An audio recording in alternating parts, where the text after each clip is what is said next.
this is what a very common mistake that millennials do is they overestimated themselves and underestimated the learning curve involved. Hi everyone, welcome to Own Your Story. Today I'm speaking to Yi Xuan. So Yi Xuan is a full-time trader and he's also the blogger behind No Money Law. Yes. So today we are going to dive into his story as an outlier millennial exploring life. So first of all, let's start with after graduation, which is not that long ago, Yes. you actually got a quite well-paid job in a growing startup in Malaysia. Yes. But after a short time, how many months were you there? I was in my company for 6 months for internship, then another 3 months of full-time Right. position. Yes. Yeah, so after that, you decided to quit. Yeah. So what makes you make that decision? And then where do you get the courage to quit a job that pay you well as a like young graduate? Fresh grad, I realized that in my position, Yeah, I did not find it fulfilling. yeah, So it was a great job. I learned a lot from my mentors, means my bosses. But the problem is, deep inside, I did not find it fulfilling. So at that moment when I was employed, I was not officially graduated yet. So I thought to myself, why not I take this period of time to try to do something and that connects with myself within. right. Yeah, that's why I left my job and Right. I started YT. Can you explain a little bit more about unfulfilling? So like for the generation who couldn't understand Right. this thing about millennial. Okay, here's the Yeah. thing. I mean, I realized that a lot of my friends after they graduated, Mm-hmm.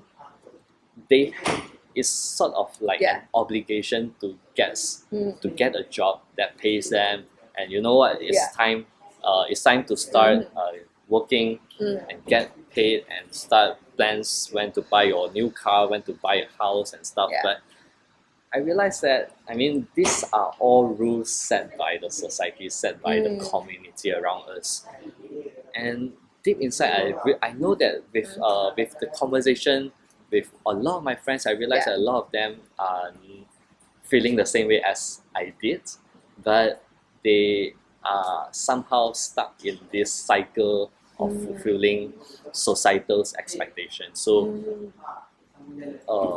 this is why I realized that a lot of my friends, they are not able to jump out of the I see. circle. Right? So after you jump out of that loop, that norm, what do you do? So you're now alone, and then nobody is there to help you. How do you figure out the steps? To be honest, at the start, I just have I just know that I have to do something, Yeah. but not. I realized that I enjoy writing, and then I'm gonna start a blog, but I do not know what I'm going to write about. Yeah. I know I gotta learn the skills. I went for trading, trading a financial market full time, but I did not know how long will it take for me to master that particular skill. So for me, if I were to summarize it, round out my experience in one sentence, I would say is just making mistakes along the way, and you learn along the way. I see. Yes. Alright. So after that, what you do after that is you start the blog and then started trading. Or How did the name come about? My No blog's Manila. name is called No Manila. It was before I quit my job. I actually have already started to think about running a I blog. see. I was writing before. I was already writing before this, but I was using a blogspot. Right, it's a typical old-fashioned blogspot. Yeah, it's normally how people start with free thing. This is how people started Yeah. with writing lah. Yeah, Then- me too. Then I was thinking to myself, it's time to start a more proper Right. platform and website. So I was thinking about the name because I realized I need a new domain. Then I come across this name, No Manila, when I was rolling on my bed trying to get a sleep one day. Right. Then No Manila comes by. Then I registered the domain like a few days after that. I see. Alright, so it's just like A sudden click that of moment of inspiration. genius. I wouldn't call that genius, Right. but yeah, it's a funny name. Right, and then you mentioned you make a lot of mistakes. Yeah, What is I the did. most painful one? So my biggest most painful mistake would be to underestimate the learning curve involved. So The time. the time taken, the time, the money that I think I'm gonna invest in to learn all these skills involved. So this is what a very common mistake that millennials used to do is they overestimated themselves and underestimated the learning curve involved. So for me myself, I thought trading is super easy because that's what was marketed to me when I signed up for a certain course to learn. So they say, oh, you can you can achieve this result within when. But then I realized that it is not as easy as it seems as a trader in the financial market, because ultimately when you boil it down to the essence of it, it's a game of probability. So when you have certain ego contained within yourself, Wow. Yeah. there's a chance that even in the long run the win rate is 50% to 50%, but there's a chance that you may be losing for like 5 to 10 times in a row. Then your ego, if you have strong ego, you will be hurt like hell. So which was what I personally experienced. So it was super tough, that learning curve. Then over the time, I've learned how to conquer that fear, that ego within myself. And now I trade better. I make better trade decisions. I'm more open with mistakes and losses. Same goes to my blog as well. I totally underestimated the time and learning curve involved in designing a website. Right. I can write, but designing a website is not my forte. Do you use template? I use a template. I use WordPress, and I bought a template, but template is just a template. But you still have to tweak. Yes, you have to tweak according to what you want. I see. So I did a lot of reference to good websites, but when I try to replicate it in my website, it's a totally different thing. It's super tough. I'm curious, how do you learn to overcome your ego? Any tips that people can pick up? Everyone have ego to a certain extent. We cannot. It's impossible for anyone to have no ego. The only way we can do is to recognize that we have this ego and acknowledge their existence. Especially trading taught me a lot in this about ego, is especially because I started to know myself more. Oh damn! People has been saying that I have certain amount of ego, and I didn't realize it myself until I started trading and I started losing it during the early phase. So it's like facing yourself. Yes, you are facing yourself, because trading, you are not facing other people. You are only facing the market and yourself. So it reflects. Very good analogy. Whatever you do, whatever your reaction and emotions towards the outcome of a trade is totally reflects your own personality. How would you deal with losses? So for me, how I deal with ego is really acknowledge that and recognize that losses and mistakes is common. We just learn from it and don't take it personally. A lot of people take losses and mistakes personally and comments personally. Then it hurts them. It not only hurts them, it hurts the people around them. It makes you stuck as well. Yes. So for me, I learned along the way. I passed through that phase. Now I'm still learning, but somehow it gets better and better each day. Yes. Yeah, so like what you say just now, a lot of mistakes. So there must be a lot of time when you feel like, what am I doing? Right. Down, and then especially when you're alone, sometimes it can be hard because like there's nobody besides you who lifts you up.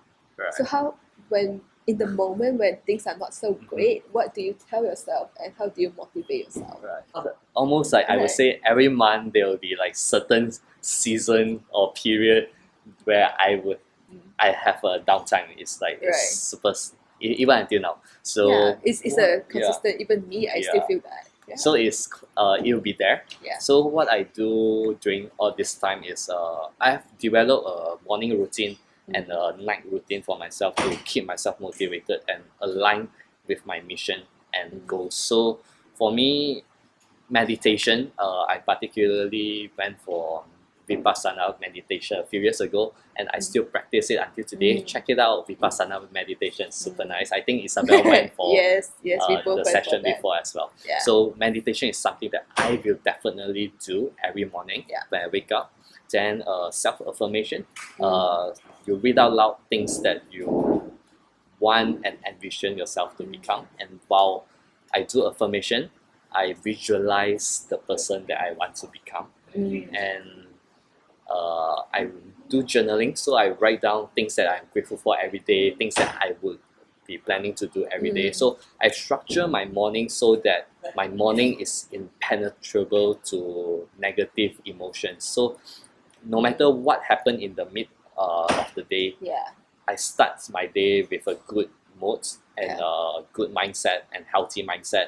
Then when it comes at night, nighttime is also I've developed a routine. I write down whatever that happens during the day, what I'm grateful for. Then I have another meditation session at night before I sleep. So no matter what happens during the day, I make sure that I start and end the day with a good mindset and motivation. Interesting. Yes. So basically, you gotta be very disciplined when you are on your own. If not, you will not last long. Yes, definitely. So at this point, looking back to the day when you left college, hopeful and all, how have you evolved? It's definitely, I see myself as a more patient person, as a more disciplined person, compared to when I just graduated, because I realized that all these little big stumbles that I've met has really shaped me into to be more patient with towards achieving my biggest goal or success. Because I realized that since this is a long game, this is a marathon, you gotta have enough rest in between for you to keep going. So I realized that compared to a lot of typical millennials, they like started super strong, then they just dash the 100 meters. But they realized that this is not a 100 meters race. This is like a long marathon. You gotta pace yourself properly, or else you'll be burnt out before you are able to finish the race. Or like there could be cases also like you dash so fast and then you realize it's the wrong way. Yeah, true. You gotta give yourself some room to make mistakes as well in between. Yes. So patience, discipline, consistency. Right.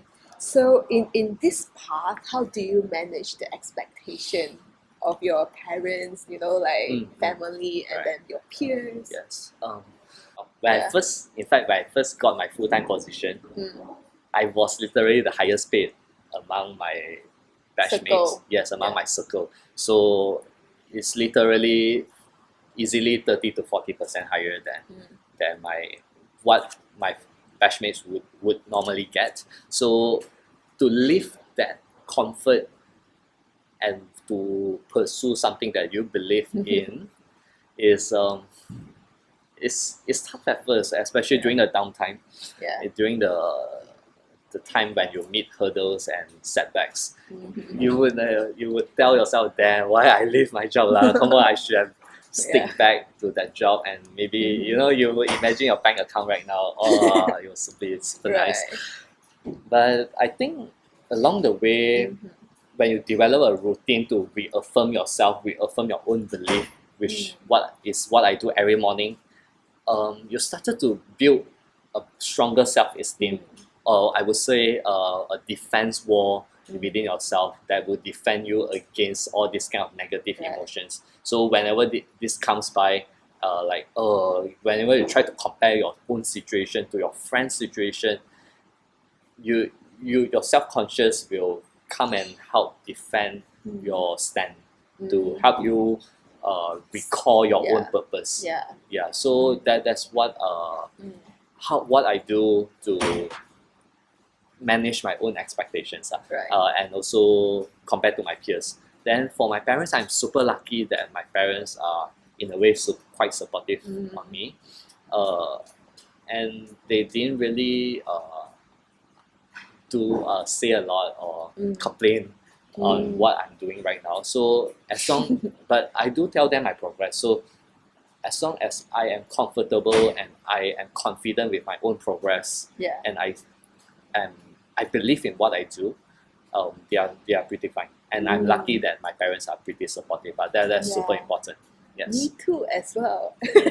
Yes. I guess that's like support from family is very important. That's super lucky. Yeah, because like the people closest to you has to be like you have to get their buy-in, or else it's super tough. Yeah, and even parents watching this, if you are not, even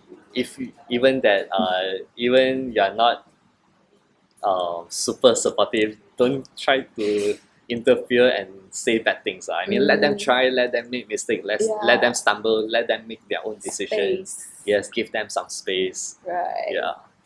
So besides finance, what inspire you to write? Because you have like pretty good articles that I really enjoy. Like you talk about quarter life crisis, you talk about the journey in a very, very honest way. Right. So what inspire you? I first started writing in 2012 when I was in Form 6. Form 6 for me was a tough time. It's in fact, no matter what I'm experiencing right now, Form 6 was the toughest. That's like, no doubt, it's the first. Then anything only comes after that. So Form 6 was the toughest for me, toughest moment for me. It was almost, I was close to depression. I started to write about my journey in Form 6 to just share my personal experience, which to my surprise, when people started to Google for STPM, for Form 6, they started to see my blog at the first page, surprisingly.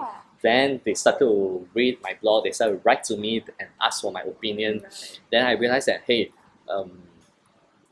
I never thought, hey, maybe my words, my articles could inspire people and maybe potentially guide them to the right path or the way to an honest path that they would choose in the future. So I started to write about Form 6. Then after I leave Form 6 to university, I didn't really write that much. My second year in university, I've written an article which went viral among the UN community.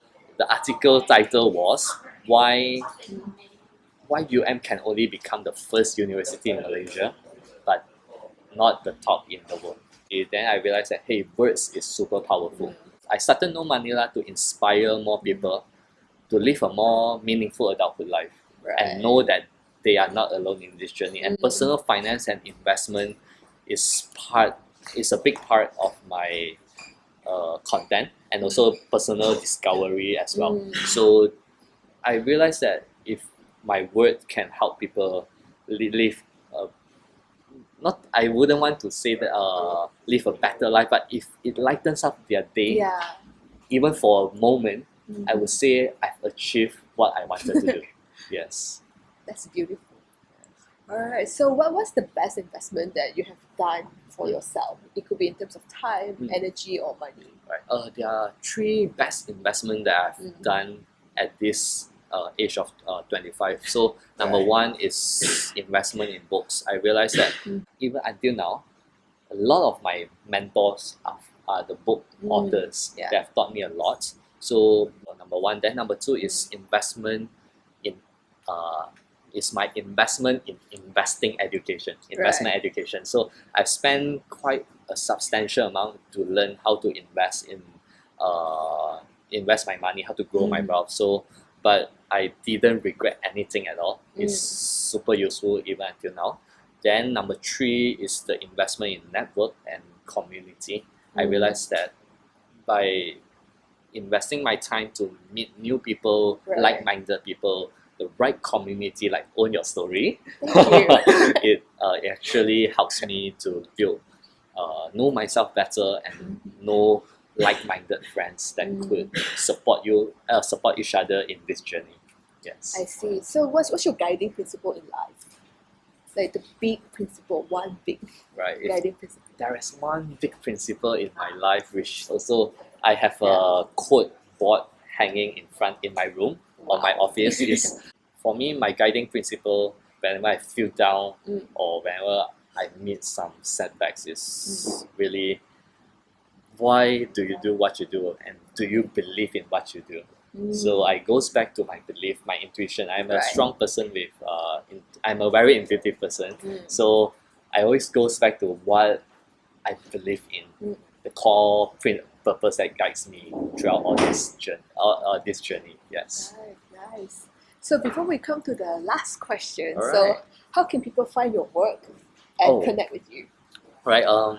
You can find my work. I run a blog called nomanila.com. Yeah, it will be linked. Nomanila.com. So you can find my weekly content on my website. Also, you can go to my Facebook, visit my Facebook, No Manila by Yi Xuan, and I will constantly update my content there. And subscribe to nomanila.com. You'll receive firsthand my new content, my new sharing sessions and stuff. Right.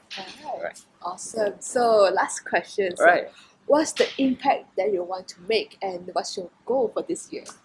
This year and moving forward, my biggest goal is to provide quality yet affordable investing education to especially to young working adults and also university students, because I realized that all the courses out there for investing, when it comes to investing, is super expensive. Easily you gotta pay 4 to 5K cheapest in order for you to learn all this stuff, right? So for me, what if I can do it at a fraction of the price, like maybe just a couple hundreds of dollars to cover my own overhead costs. You can learn everything that I've learned for in paying for. You can learn everything that I've learned that which I paid like a few K for, right? Yeah. So that's my biggest goal: provide quality and yet affordable investing education to people. Right. Alright. And this year, what's exciting? Oh, what's exciting? Yeah. Which relates back to my goal.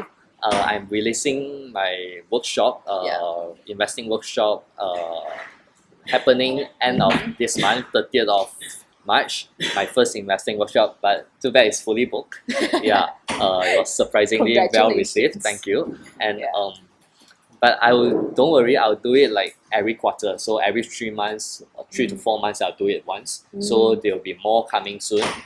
Alright, that's the end of our conversation. Thank you so much, Isabel. Thank you so much for sharing your stories and Thank for you. your It's my honesty pleasure. Yes. and for your authenticity. I think that's very rare and very precious Thank you. for a young person to have. Yes. Yeah, thank you, Chin. Thank you so much. Thanks for inviting me to your podcast.